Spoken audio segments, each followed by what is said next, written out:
Bradesco. Entre nós, você vem primeiro. Boa noite. Boa noite para você. Um motorista de aplicativo foi mantido refém por quase 4 horas na zona leste de São Paulo. E ele só foi resgatado porque a mulher dele tinha instalado um rastreador oculto no celular do marido. Ela percebeu o crime e pediu ajuda à polícia. Foi através do aplicativo de rastreamento que a mulher do motorista desconfiou que algo estava errado. Eu escutei homens conversando e não escutei a voz dele. E eu escutei assim, não está funcionando o reconhecimento facial. Ele não está liberando Pix. Ela ouviu a conversa por quase 10 minutos, até que teve certeza que se tratava de um crime. Eles falaram assim, vou precisar te segurar até 6 horas da manhã, que era o horário que ia liberar o empréstimo. Quando eu escutei isso, eu saí correndo. E aí na hora que eu virei, eu vi uma moto da polícia. O Centro de Operações da Polícia Militar acionou as equipes que estavam na região e as buscas começaram logo em seguida. Em menos de 5 minutos, o carro foi encontrado aqui nesta avenida, uma das principais da zona leste de São Paulo. Os policiais tentaram fazer uma abordagem, mas o assaltante que dirigia o veículo acelerou e fugiu na contramão, batendo de frente com um outro carro que vinha no sentido contrário. O veículo atingido pegou fogo. A motorista foi socorrida e levada para o hospital. O motorista de aplicativo também teve ferimentos leves. Na delegacia, ele contou que os sequestradores se passaram por passageiros e que ele foi mantido refém por quase 4 horas. Em menos de 2 minutos, eles já me abordaram, já me colocaram no banco de trás, pediram para que eu ficasse sempre com a cabeça baixada. Começaram a alterar o limite do meu cartão de crédito, fazer reconhecimento facial. Os 3 suspeitos foram presos. Eles vão responder por sequestro, extorsão e resistência à prisão. Esse aplicativo estava oculto e eles não conseguiram identificar que estava sendo rastreado. Aliados de Bolsonaro desocupam o plenário e Senado aprova a isenção do imposto de renda para até 2 salários mínimos. Com a autorização do Supremo, ex-presidente recebe governador de São Paulo, Tarcísio de Freitas. Vice-presidente Geraldo Alckmin se encontra com representante da Embaixada dos Estados Unidos para discutir taxação de produtos brasileiros. Donald Trump comemora o início do tarifaço que vai atingir quase 70 países. Lei Maria da Penha completa 19 anos e Força Tarefa prende quase 400 pessoas em todo o país. Polícia faz operação contra influenciadores que promoviam jogos de azar e teriam faturado 40 milhões de reais. E o Jornal da Record faz um alerta para a sua saúde. Metade dos brasileiros com colesterol elevado não sabe do problema.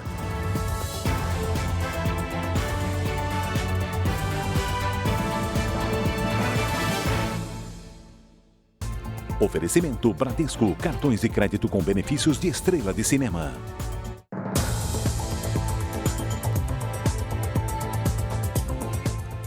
Em São Paulo, a polícia procura pelos assassinos de um homem que foi baleado na porta de casa. Bom, a família da vítima afirma que os 2 homens se apresentaram como policiais. E parece que está virando moda, porque em apenas uma semana, pelo menos 10 pessoas foram detidas assim, se passando por falsos agentes de segurança. Câmeras de segurança registraram o crime na Zona Sul. Às 8h19, um rapaz é abordado numa caminhonete. Segundo o boletim de ocorrência, os 2 homens se apresentam como policiais civis e dizem estar à procura do irmão de Malcolm Gomes e pedem a chave para entrar na casa da família. Malcolm recusa. A conversa se estende por quase 4 minutos. Quando Malcolm tenta jogar a chave para dentro do portão, é agredido por um dos homens. Em seguida, ocorrem os disparos. Ele é socorrido, mas morre logo depois. O comércio que a família tem no centro de São Paulo pode explicar a motivação. Pessoas próximas da família acreditam que os homens estavam atrás de dinheiro. O pessoal deve ter visto isso pensando que está com dinheiro na mão e vieram atrás dele. Segundo a polícia, um dos parentes de Malcolm está preso desde o ano passado. Ele é suspeito de participar de um esquema de extorsão de dinheiro de comerciantes da região central da capital paulista. A investigação apura se agentes de segurança estão envolvidos no assassinato. Nos últimos 10 dias, pelo menos 10 pessoas foram presas, suspeitas de se passar por falsos policiais. Um dos grupos extorquia dinheiro e roubava comerciantes que chegavam do Paraguai no terminal rodoviário da Barra Funda. Outros suspeitos foram surpreendidos por policiais militares na Zona Leste. Não, tá na operação, ele tá na operação. Ele não é polícia não, chefe, é polícia não. Levanta a mão. Gruda ele. Eles teriam ameaçado uma família de bolivianos momentos antes da abordagem. Eles entraram na minha casa, me embetiram. Onde a senhora mora? Aqui em cima, dentro, me apontou com arma. O apresentador de televisão, Fausto Silva, está internado em São Paulo. Vamos ao vivo até o hospital com as informações do repórter Romeu Piccoli. Boa noite, Romeu. Oi, boa noite, Mariana. Boa noite, Edu. Fausto Silva segue internado nesse hospital na Zona Sul de São Paulo, no bairro do Morumbi. Por enquanto, o hospital e a assessoria de comunicação do apresentador não divulgaram o motivo dessa internação e nem o estado de saúde dele. Há 2 anos, Faustão enfrenta complicações. Em 2023, ele passou por um transplante de coração e ficou cerca de 2 meses internado. No ano passado, o apresentador realizou uma nova cirurgia, dessa vez um transplante de rim. Na época, ele ficou 53 dias no hospital. Faustão completou 75 anos no dia 2 de maio. Mariana, Edu. Obrigada, Romeu. 15 influenciadores digitais suspeitos de integrarem uma organização criminosa que promovia jogos de azar na internet foram alvos de uma operação da polícia. Segundo essa investigação, o esquema movimentou mais de 4 bilhões de reais. Viagens internacionais, carros de luxo, joias e mansões. Para a polícia, a ostentação nas redes sociais fazia parte de um esquema criminoso para promover jogos de azar. Esses influenciadores utilizam essa plataforma de clientes, aquelas pessoas que de boa fé acreditam neles, que eles vão conseguir oferir valores altos, comprar casas, carros de luxo, jogando naqueles cassinos online. São jogos manipulados por essa organização criminosa. Hoje, a polícia fez buscas em imóveis de 15 influenciadores no Rio de Janeiro, São Paulo e Minas Gerais. Um dos investigados é Maurício Martins Júnior, que promovia os jogos para mais de 3 milhões de seguidores. É isso aí, minha rapaziada. Mamão chegando com mais uma super novidade para vocês. O influenciador estava nesta casa de alto padrão em Arujá, na região metropolitana de São Paulo, e foi preso em flagrante por porte ilegal de arma. No Rio, o influenciador Rafael da Rocha Buarque foi acordado pelos agentes. Os policiais também estiveram na casa de Bia Miranda. Relatórios do Conselho de Controle de Atividades Financeiras, o COAF, mostraram que o esquema criminoso chegou a movimentar 4 bilhões e meio de reais. Segundo a polícia, a organização era estruturada, com divisão de tarefas entre divulgadores, operadores financeiros e empresas de fachada.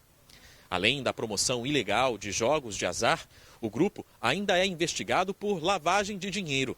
Só os influenciadores receberam, em 2 anos, 40 milhões de reais pelas divulgações. Celulares, documentos e carros de luxo foram apreendidos durante a operação de hoje. A defesa dos influenciadores não foi localizada.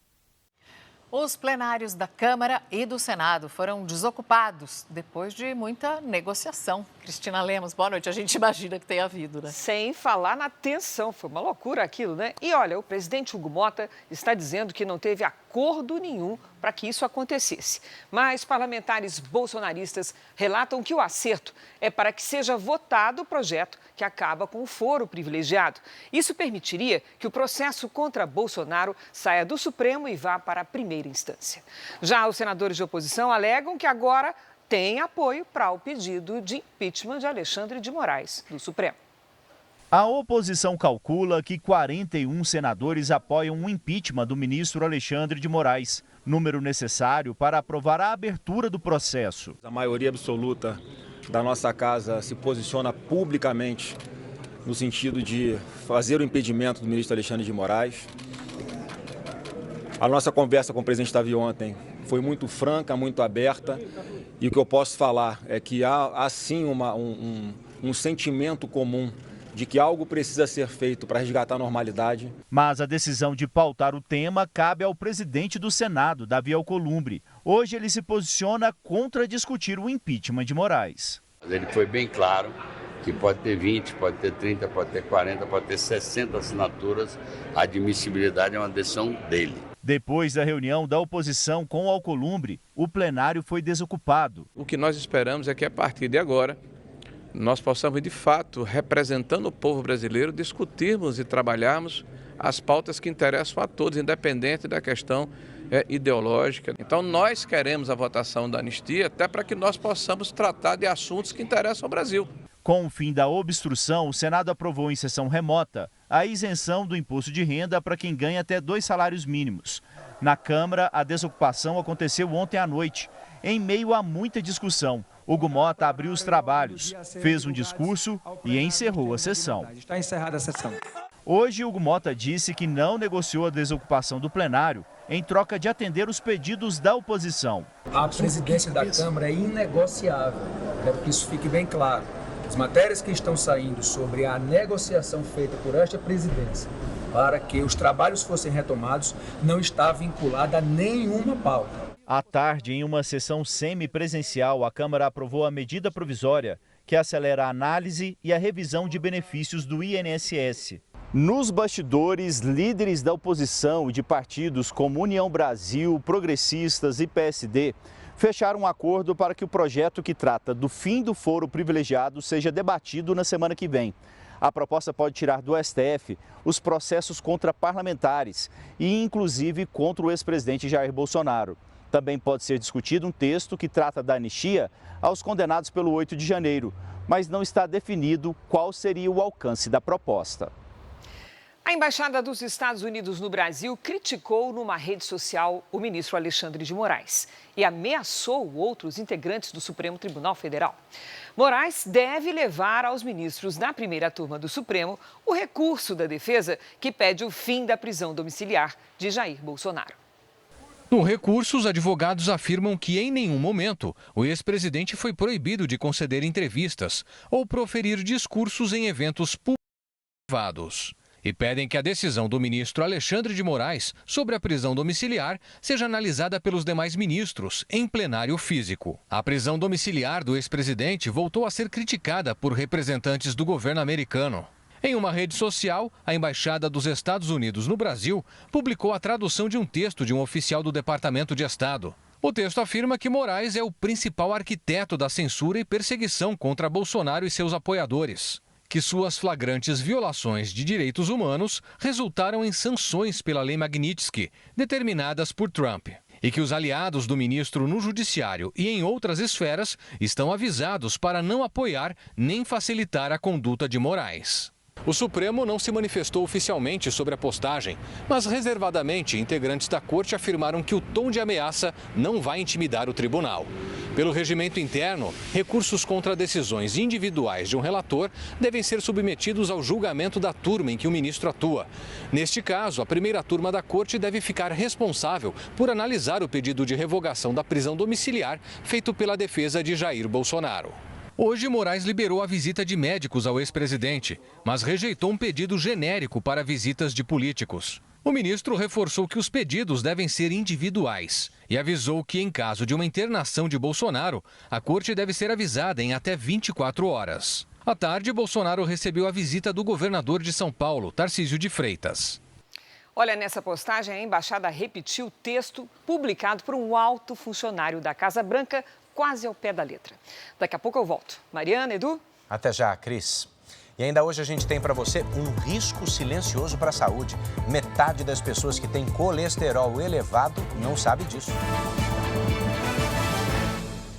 8 brasileiros estão entre os indicados à Bola de Ouro, que vai premiar os melhores da temporada do futebol mundial. Os vencedores serão anunciados no dia 22 de setembro, em Paris.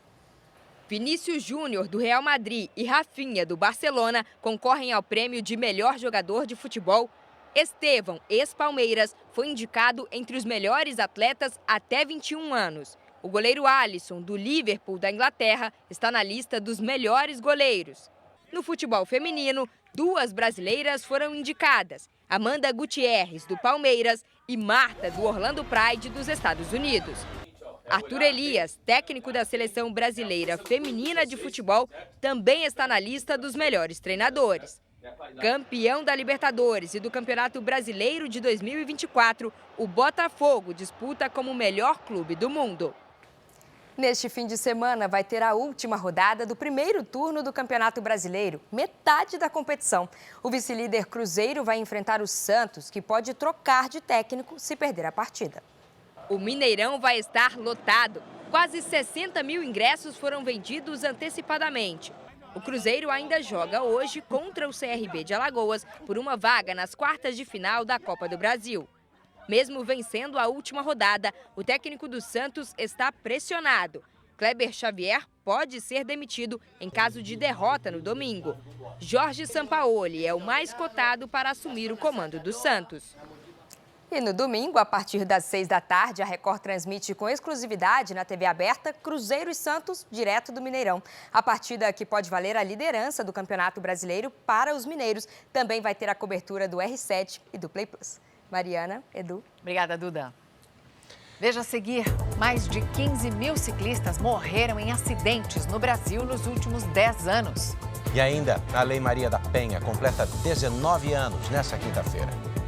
Quase 400 pessoas foram presas em operação contra a violência doméstica em todo o país.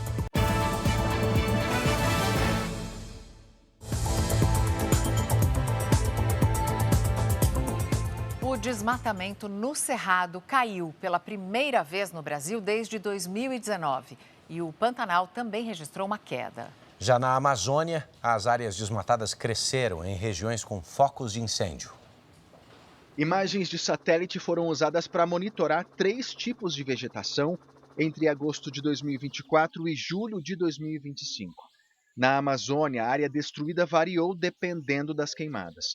Nos pontos com focos de incêndio, o desmatamento subiu 4%, principalmente em Mato Grosso. Mas nos locais sem registro de fogo, houve queda de 8% no desmatamento.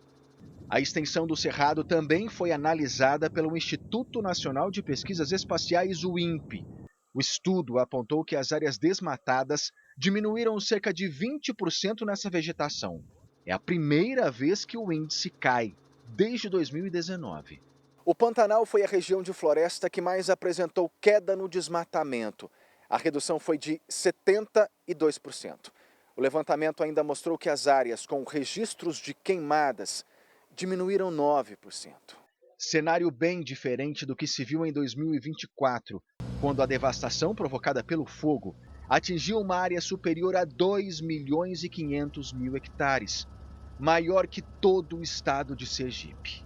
Essa recuperação é muito positiva mesmo, mas não podemos deixar de vislumbrar que estamos atravessando um período seco. Esse ano foi bastante chuvoso em relação ao ano passado, mas o perigo é iminente. Bom, quem anda de bike por aí sabe, principalmente nas cidades, não é simples nem tampouco seguro. Mais de 15 mil ciclistas morreram em acidentes nos últimos 10 anos no Brasil. É uma combinação de falta de estrutura e desrespeito no trânsito que faz do uso da bicicleta um perigo aqui no país.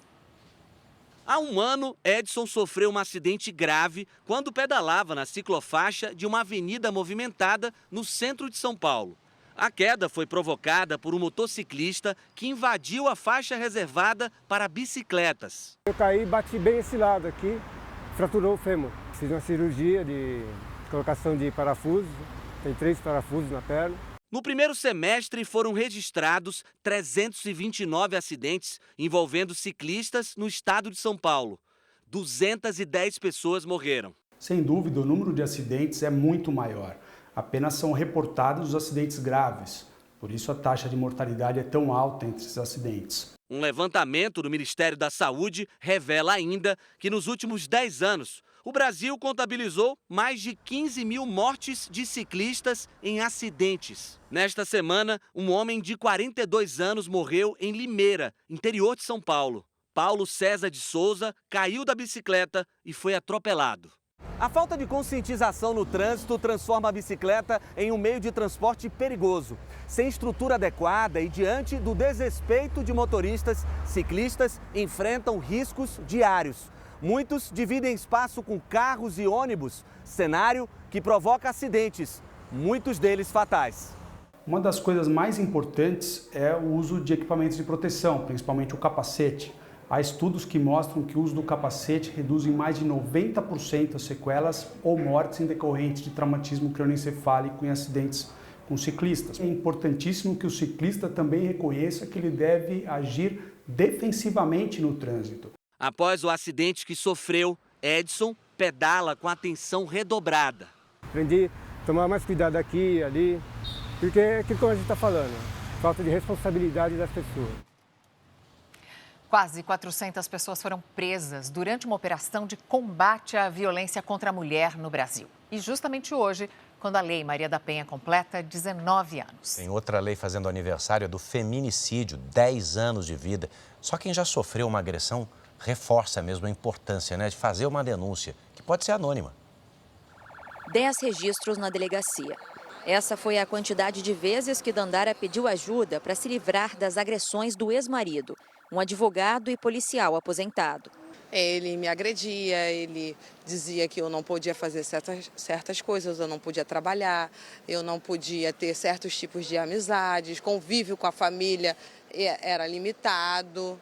A cada dia, 4 feminicídios e 10 tentativas de assassinato de mulheres são registrados no Brasil. Em 80% dos casos, o agressor era um companheiro ou um ex-parceiro da vítima.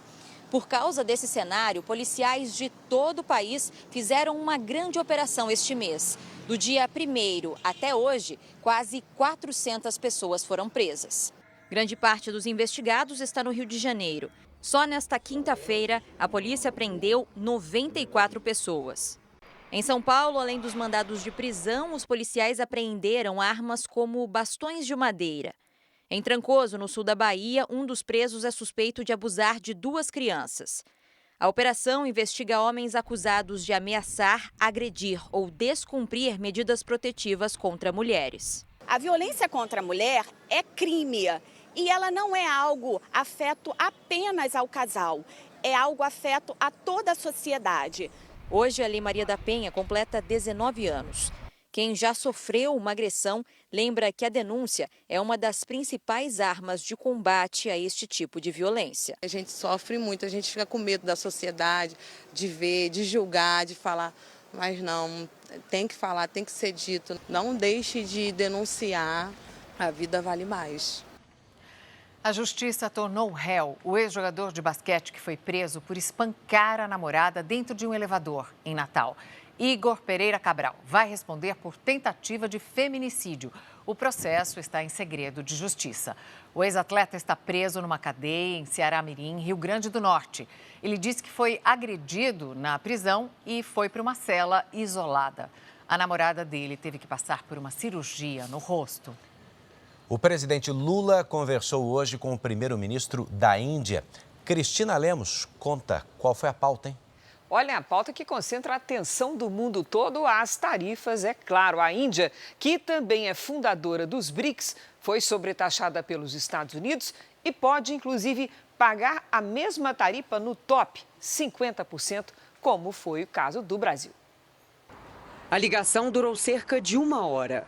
Lula e o primeiro-ministro Narendra Modi decidiram ampliar a integração entre os dois países. A tarifa da Índia pode passar de 25% para 50% até o fim deste mês, porque o país compra petróleo da Rússia. Em uma rede social, Lula afirmou que existe um acordo para ampliar a cobertura do acordo entre Mercosul e Índia e que trocou informações sobre as plataformas de pagamento virtual dos dois países. Lula destacou que Brasil e Índia são os 2 países mais afetados pelo tarifaço e reafirmou a necessidade de defesa do multilateralismo. O presidente confirmou ainda que vai viajar para o país asiático no início do ano que vem. O vice-presidente Geraldo Alckmin se reuniu hoje com o encarregado de negócios da Embaixada dos Estados Unidos, Gabriel Escobar. Nos próximos dias, o governo deve anunciar as medidas de socorro aos setores mais impactados pelas tarifas. O presidente vai bater o martelo aí vai ser anunciado. Se não for amanhã, provavelmente na segunda ou terça-feira. Então, o plano de contingência é exatamente para poder atender aquelas empresas que foram mais afetadas, que tem uma exportação maior e uma exportação maior para os Estados Unidos. O presidente também se reuniu com as ministras Marina Silva, do Meio Ambiente, Gleisi Hoffmann, das Relações Institucionais, e com o advogado-geral da União, Jorge Messias. Lula deve vetar trechos do projeto de lei que facilita as regras para a liberação do licenciamento ambiental, aprovado pelo Congresso em julho. Agora há pouco, o indiano Narendra Modi publicou na rede social um forte agradecimento ao presidente Lula. Disse que a parceria que eles têm ajuda a população do sul global. Mariana, Edu? Obrigado, Cris. E tem mais tarifaço por aqui, viu? Porque entrou em vigor a maior lista de sobretaxas comerciais aplicadas até agora pelos Estados Unidos. Quase 70 países foram incluídos na nova política tarifária americana. O presidente Donald Trump comemorou nas redes sociais logo que as taxas começaram a valer. É meia-noite, bilhões de dólares em tarifas agora estão fluindo para os Estados Unidos da América, escreveu o republicano. As sobretaxas atingem 69 parceiros comerciais e variam de 10% a 41%. Entre os países mais afetados nessa leva estão a Síria, Suíça, Laos, Mianmar e África do Sul. Os produtos indianos são taxados hoje em 25%, mas a alíquota vai aumentar para 50% em menos de 3 semanas se o país mantiver a compra de petróleo da Rússia.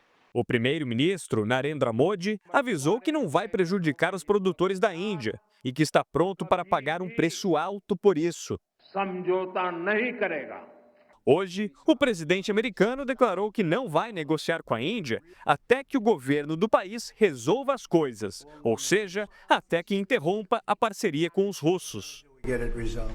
Já Estados Unidos e China têm um acordo provisório. Até 12 de agosto, os produtos de Pequim vão ser taxados em 30%, enquanto os americanos entram no mercado chinês tributados em 10%.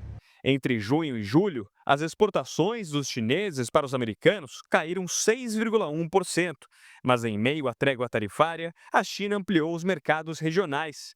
A exportação de produtos chineses cresceu 7,2% no período, superando as previsões dos economistas.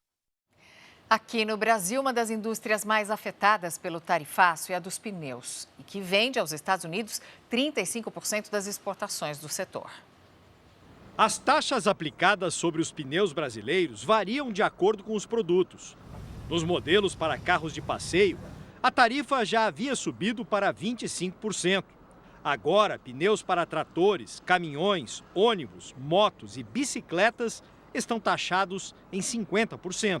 Os impactos já começam a ser sentidos com diminuição da produção desses destinos, enquanto há essa incerteza, pedidos também estão sendo postergados, então isso já começa a impactar a indústria de pneus como um todo. Os Estados Unidos são o principal mercado no exterior dos pneus brasileiros. No primeiro semestre deste ano, quase 2 milhões de unidades foram vendidas para lá, mais de 1/3 das exportações do setor. Direcionar esse volume de produtos para outros destinos é um desafio complicado. Você tem uma série de testes, né, e certificações que você precisa atender para que você possa entrar naquele mercado. Então não é tão simples virar uma chave e deixar de exportar para um país para virar para o outro. Essa fábrica no Rio Grande do Sul paralisou os planos de expansão nos Estados Unidos. Se realmente essas tarifas se consolidarem e se mantiverem nos próximos meses ou anos, viabiliza a operação aqui nos Estados Unidos. As indústrias de pneus, com fábricas em 7 estados brasileiros, totalizam 32 mil funcionários. O setor já enfrentava dificuldades no mercado interno com a concorrência de pneus importados da Ásia. Com redução das exportações, teme por um número elevado de demissões. No primeiro impacto, de 700 a 1.000 demissões. Se você colocar artefatos de borracha, você colocar pneumático, colocar tudo, pode chegar nos 5.000 trabalhadores. Depois de um encontro que reuniu 10 governadores em Brasília para discutir o tarifaço, Tarcísio de Freitas, governador paulista, cobrou ações concretas do governo federal. A gente acabou indo por um caminho muito ruim, um caminho que acabou agredindo um parceiro histórico do Brasil, um grande investidor estrangeiro direto. Então, a primeira coisa, a gente vai cobrar energia do governo federal nas negociações, que essas negociações sejam efetivas, né? Que tenham datas, que tenham prazos, que tenham ações concretas. É fundamental isso, né? Nesse reestabelecimento da boa relação com os Estados Unidos. O presidente da Rússia disse que pode se encontrar com o presidente dos Estados Unidos nos próximos dias para negociar um possível fim da guerra da Ucrânia. Vladimir Putin se reuniu hoje com o presidente dos Emirados Árabes Unidos, o Sheikh Mohammed bin Zayed. O russo disse que o país do Oriente Médio é um dos locais considerados adequados para o encontro com Donald Trump, mas completou que ainda é necessário criar a situação adequada para uma participação do presidente ucraniano Volodymyr Zelensky. Ontem, Trump declarou que há boas chances dessa reunião acontecer. O primeiro-ministro Benjamin Netanyahu disse hoje que Israel pretende controlar toda a faixa de Gaza. A declaração foi dada à TV americana Fox News. Netanyahu confirmou que Israel pretende promover a ocupação militar total da faixa de Gaza. Mais de 1 milhão de pessoas teriam que desocupar o território e permanecer em alojamentos temporários. A proposta é, em até 5 meses, realizar a transição para um governo civil árabe. O plano de Netanyahu foi aprovado pela maioria dos ministros do governo, mas teve o voto contrário de Eyal Zamir, chefe das Forças Armadas. Segundo a imprensa israelense, os governos do Egito, do Catar e da Turquia estão pressionando as lideranças do Hamas para voltarem à mesa de negociação. Mas Netanyahu estaria convicto de que o caminho da diplomacia não trouxe os reféns de volta e que é hora de derrotar o grupo terrorista. Hoje, no norte de Gaza, as forças israelenses anunciaram a eliminação completa de um dos batalhões do Hamas. Os militares destruíram um túnel de 1 quilômetro que começava num cemitério. Os familiares dos reféns participaram hoje de uma ação com o objetivo de motivar os sequestrados. Eles seguiram de barco até o sul da faixa de Gaza e, com a ajuda de megafones, enviaram mensagens de apoio. Kobe Owel, pai do refém Elon Owel, disse: "Eu vim aqui para gritar, dizer a todos que precisamos salvar Elon e todos os sequestrados que ainda estão nos túneis." Os Estados Unidos dobraram a recompensa por informações sobre o presidente da Venezuela, Nicolás Maduro. O valor passou agora para 50 milhões de dólares, o equivalente a mais de 270 milhões de reais. Essa quantia vai ser paga a quem tiver informações que levem à prisão ou à condenação de Maduro. O anúncio foi feito hoje pela Procuradora-Geral dos Estados Unidos, Pam Bondi, que chamou o venezuelano de um dos maiores narcotraficantes do mundo. Uma pesquisa aponta que 35% das pessoas com dívidas em atraso não fazem nenhum tipo de controle financeiro. Patrícia Lages, mas assim fica bem complicado, né, de colocar as contas em dia, né? Boa noite. Fica mais difícil, né, Mariana? Boa noite para você, boa noite, Edu, boa noite a você que nos acompanha. O primeiro passo para sair da inadimplência e não voltar a se endividar é ter um bom planejamento. 62% dos brasileiros, em geral, não fazem nenhum tipo de planejamento financeiro. Entre as pessoas que estão com contas atrasadas, os inadimplentes, 35% também não fazem nenhum controle. Ou seja, mesmo depois de perder a capacidade de pagar as dívidas em dia, as pessoas continuam sem fazer nenhum controle das finanças. Bom, Patrícia, isso explica muita coisa, né? Mas qual é o top 3 aí desse apagão? Qual é a principal razão? Olha, as razões são bem curiosas, viu, Edu? A gente vai ver aqui, entre as 3 primeiras, a falta de interesse, a desmotivação, porque os resultados não aparecem imediatamente, e a instabilidade de renda. Boa parte das pessoas não vê o controle de gastos como algo necessário, mas não basta apenas ganhar dinheiro, é preciso também saber administrar bem o que se ganha. E tem como fazer isso, um controle financeiro, de uma maneira simples, mesmo para quem não tem mais habilidade com planilhas, com aplicativos? Tem sim, Mariana. Olha, planejamento financeiro, na verdade, é bem simples, porque nada mais é do que anotar todas as receitas, como salários, bônus, comissões, e, de outro lado, aqui, todas as despesas, como contas de consumo, prestações, o aluguel. E isso aqui pode ser feito com papel, caneta e uma calculadora simples. O segredo está em fazer isso de forma rotineira, o que vai permitir o monitoramento de gastos e a tomada de decisões antecipadamente. E assim evitar o endividamento e a inadimplência. Mariana, Edu. Contas simples, né? Mais, menos. É isso. Vale dizer que anotando já é difícil. Imagine sem anotar. Obrigada, Patrícia. E a Polícia Militar faz uma operação desde o início da tarde na comunidade de Paraisópolis, zona sul de São Paulo, para tentar prender 2 suspeitos de roubo. Um deles baleou um PM durante a abordagem. O PM está em estado grave. A Polícia Militar foi acionada depois de uma série de roubos na região. Os suspeitos foram localizados e perseguidos por um PM de moto. Um dos suspeitos tenta fugir a pé. O policial consegue capturar o rapaz numa viela da comunidade. Um morador também registra o momento da abordagem. O agente não percebe que o suspeito está com um revólver. Para tentar conter os moradores, o policial saca a arma. O suspeito reage e atira. O PM cai ferido no chão e tem a pistola roubada. Na sequência, ele pede socorro. Copom, tô baleado, Copom, manda apoio. O policial foi baleado no pescoço e socorrido pelo helicóptero da PM. Ele está internado em estado grave. Os suspeitos estão foragidos. Você vai ver agora como passarelas formadas por cordas viraram uma solução para os constantes atropelamentos de animais que cruzam as rodovias no Rio Grande do Sul. Essas estruturas reduziram os acidentes e ajudaram a preservar espécies até em extinção.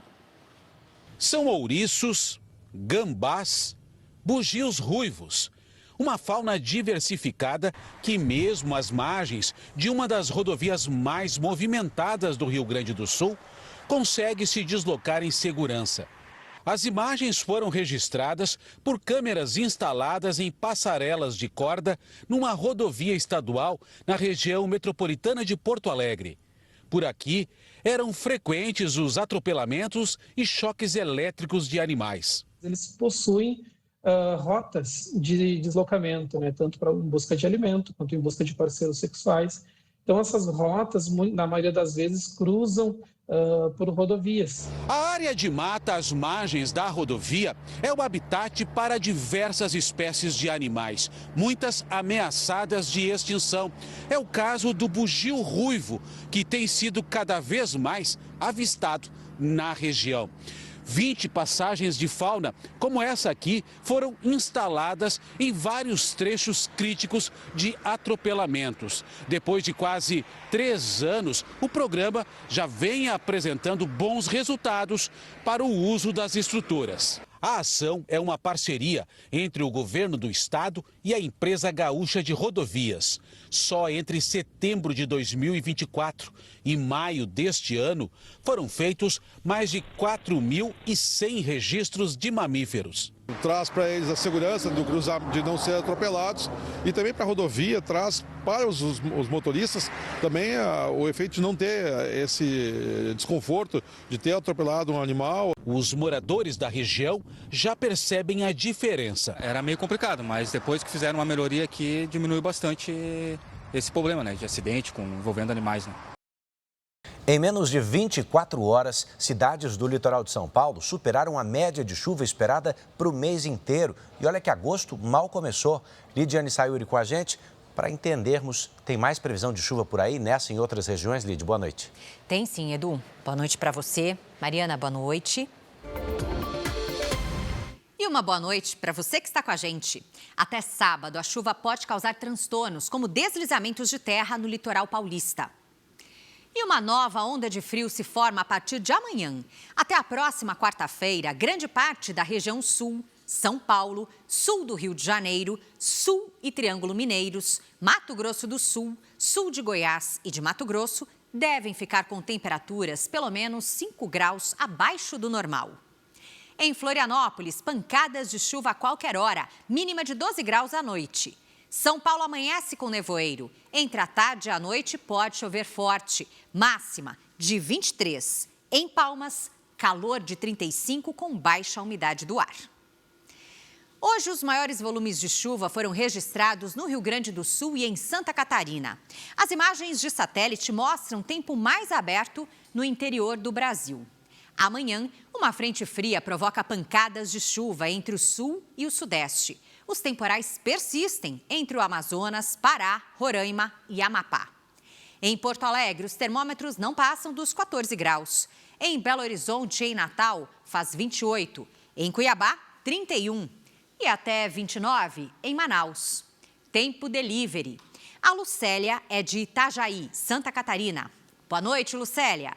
Sexta-feira chuvosa, com máxima de apenas 16 graus. O sábado começa mais nublado. À tarde, o sol pode aparecer entre nuvens. No domingo, tempo firme. O Márcio é de João Pessoa, na Paraíba. Oi, Márcio. A sexta pode começar com chuva. À tarde, as instabilidades enfraquecem e o sol aparece.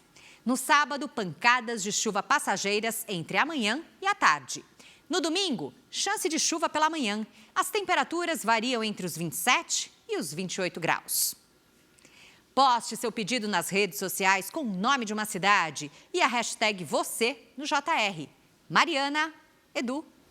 Obrigado. E olha essa, 2 aviões quase bateram antes da decolagem no Aeroporto Internacional de São Paulo, em Guarulhos. O incidente foi registrado ontem à noite. Um avião da Air France, à esquerda da imagem, tinha autorização para decolar, quando a torre de controle percebeu a aproximação de outra aeronave, da Azul. Se ele andar mais um pouco, ele vai bater a asa aqui. Air France, stop! O Azul 4547 Air France tem condições de passar com segurança à frente? Negativo, senhor. A asa está aqui em cima da cabine. Depois, as 2 aeronaves foram autorizadas a decolar. Bom, em nota, a Azul declarou que a aeronave precisou ser reposicionada em solo e passou por reabastecimento antes da decolagem. Já a Air France não se manifestou. Um homem foi preso durante uma operação no Complexo da Pedreira, no Rio de Janeiro. A polícia ocupou a comunidade depois que uma multidão saqueou uma carga roubada de carnes ontem. Durante a madrugada, houve intensa troca de tiros. Depois de 3 dias de buscas na Lagoa Santa, em Belo Horizonte, equipes resgataram o jacaré Alfredo, famoso na região. O bicho tinha sido ferido por arpões, já retirados. A polícia investiga o ataque ao animal, que foi devolvido à lagoa. Quase 6.000 agentes participaram de uma mega operação em 8 estados do Nordeste. Eles saíram às ruas para cumprir mais de 500 mandados contra envolvidos em tráfico de drogas, homicídio e lavagem de dinheiro. Depois de quase 40 horas, o incêndio em 2 fábricas em Manaus foi extinto. O trabalho agora é de limpeza e monitoramento para evitar novos focos. As causas estão sendo investigadas. A polícia militar revelou detalhes do caso da brasileira investigada por matar 5 filhos em Minas Gerais. Como a gente te mostrou ontem, ela foi presa essa semana em Portugal. Ainda não há previsão para a extradição dela. Gisele Oliveira estava em Portugal desde abril. Segundo a polícia, ela fugiu antes de ser ouvida no Brasil. A mineira de Timóteo, no leste do estado, foi presa terça-feira na cidade portuguesa de Coimbra. Ela é suspeita de matar 5 filhos em um intervalo de 13 anos. As 2 primeiras mortes foram em 2010 e chegaram a ser investigadas. Mas na época o autor não foi identificado. Há 2 anos, a polícia voltou a ser acionada, dessa vez pelo hospital que atendeu outra criança que acabou morrendo. A tia chega no hospital e começa a bradar no hospital que já era a 5ª criança. Isso chama a atenção da administração do hospital, que aciona a polícia. Durante as investigações, os policiais descobriram que em 2019, outros 2 filhos de Gisele morreram. Ela também teria tentado matar o marido e o filho mais velho. O repórter Marcos Lessa conversou com exclusividade com a mãe de Gisele, avó das crianças. Uma mãe que dá os remédios à noite, toda noite, para um filho, eu suspeito que é ela, porque não tinha mais ninguém dentro de casa. Ainda não há previsão para Gisele ser extraditada. Se condenada, as penas podem ultrapassar 150 anos de prisão. Realmente é uma situação extremamente delicada. Eu gostaria que as pessoas não fizessem qualquer tipo de pré-julgamento. até que nós possamos realmente ter acesso ao processo. Está preso em São Paulo um homem acusado de matar um morador de rua. Na casa dele foram encontrados desenhos que fazem apologia ao nazismo. Douglas Pereira Cavalcante foi detido quase 2 meses depois de atacar com uma faca um morador de rua de 38 anos na zona sul da capital. O suspeito tentou fugir quando percebeu a chegada da polícia. Douglas foi identificado pelas câmeras de segurança. A imagem mostra que depois de ser atacada, a vítima ainda tenta correr atrás do agressor, mas não tem forças. A polícia suspeita se tratar de um crime de ódio e investiga se a motivação foi o fato da vítima viver em situação de rua. Ele disse que estava se defendendo do que? Nós perguntamos, ele falou porque ele ia me roubar. Mas as imagens demonstram que nós temos da hora da abordagem, ninguém está tentando, a vítima não tentou roubá-lo em momento algum. Na casa do suspeito foram apreendidos desenhos com símbolos nazistas, facas e simulacros de armas de fogo. O homem de 34 anos já tinha registro por outro crime. Ele tentou matar o próprio pai. Douglas teve a prisão temporária decretada e deve ficar preso por pelo menos 30 dias até passar por nova audiência. Amanhã é o Dia Mundial de Combate ao Colesterol. E o descontrole é uma condição silenciosa e arriscada para a saúde. Como é que estão os exames aí em dia? Porque, de acordo com o SUS, mais de 40% dos brasileiros têm colesterol elevado e metade não sabe disso. A Érica tem 29 anos e se surpreendeu com o diagnóstico. Eu não esperava que ia estar tão alto desse jeito. Assim, eu esperava que ia ficar um pouquinho no limite, vamos dizer assim. Por isso que eu me surpreendi, pelo tanto que está alto. Em 2024, as unidades públicas de saúde de todo o país fizeram mais de 2,5 milhões de atendimentos a pessoas com alterações nos níveis de colesterol. O colesterol é uma gordura essencial para o corpo, mas em excesso, o LDL, chamado colesterol ruim, pode se acumular nas artérias, o que pode dificultar a passagem do sangue e provocar doenças circulatórias e cardiovasculares, como explica este médico do Hospital Moriá. Hoje, no mundo inteiro, a doença que mais mata é a doença cardiovascular. Infarto e derrame são os dois principais.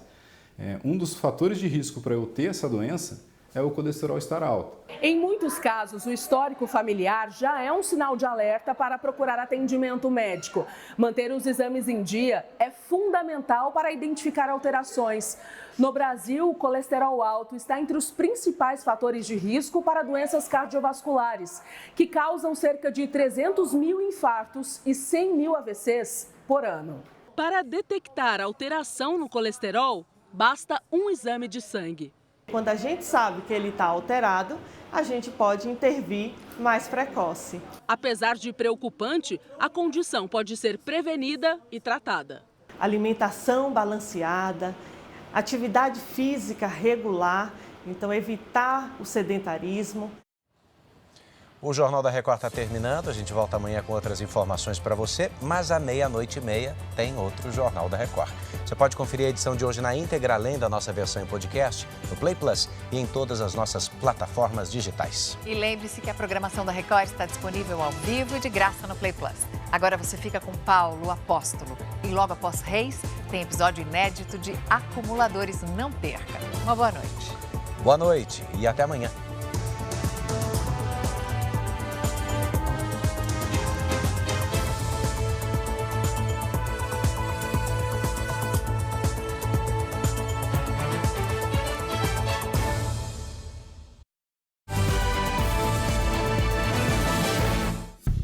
Bradesco, entre nós, você vem primeiro.